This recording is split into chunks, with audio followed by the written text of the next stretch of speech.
The Civil War ended in 1865. But African American suffering did not.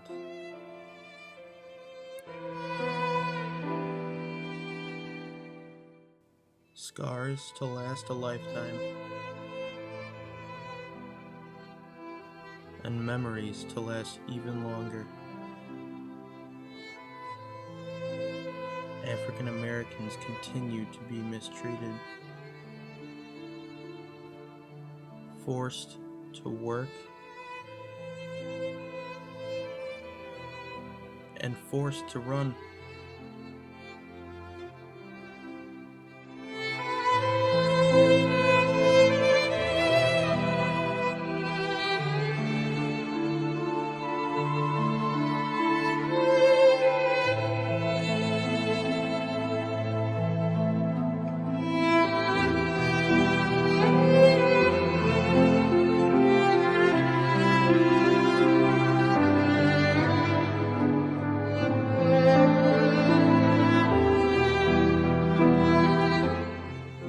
The first was the 13th, the abolition of slavery in the United States.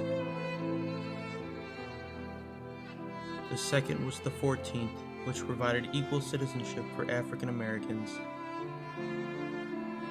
The 15th and final Reconstruction Amendment, which was most important to African Americans, was the right for African American men to vote.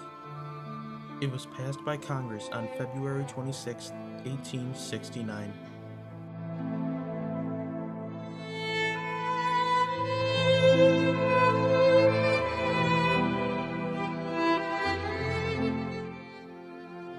Naturally, Southern African American men jumped at the opportunity to take part in electing their future leaders.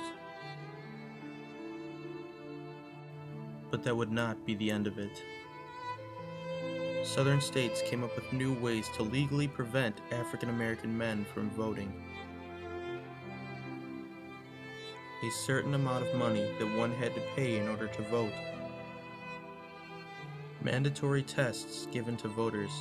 Only if one passed the test may he vote.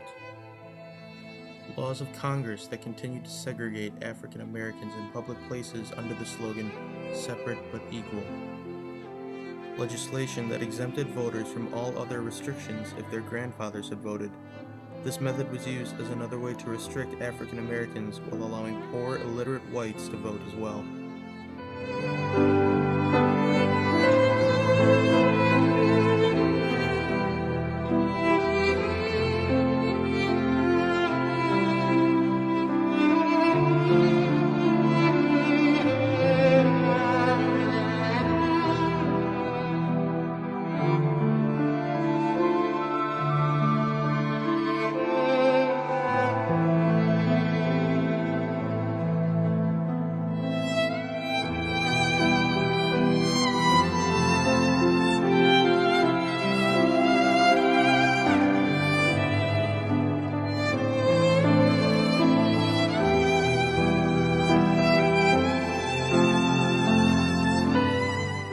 African Americans continued to be segregated,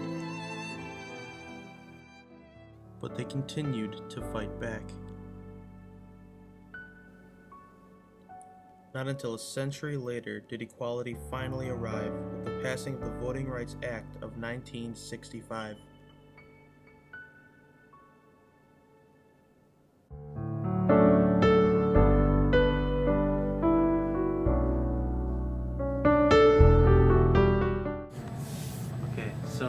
This interview is about the 15th Amendment.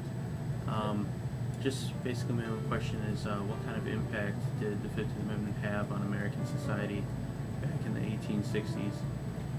It kind of came on the heels of the Civil War. There was a variety of amendments and an Emancipation Proclamation. The idea was that the ex-slaves would be freed and be full citizens.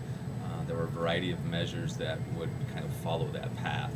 15th Amendment shored up the idea of suffrage suffrage not to be denied based on race. So kind of the idea that the slaves would be full citizens in terms of their voting rights. So it was huge because all of a sudden now they had a political voice, and they had to be dealt with on a political scale. All of a sudden they could run for office, the ex-slaves could run for office, and they could be elected, which means they had, like I said, voice of the government, which was one of the biggest fears that the Confederates had. So it was huge in terms of kind of setting the bar for what would eventually become the Civil Rights Movement. Now, this still was very, very slow at progressing. It took another 100 years for the Civil Rights Movement to kind of finish up with it, but at least gave them a foothold in a legal sense for their rights. So, like I said, it was the culmination, too, of a few pieces of legislation that would help give them those rights.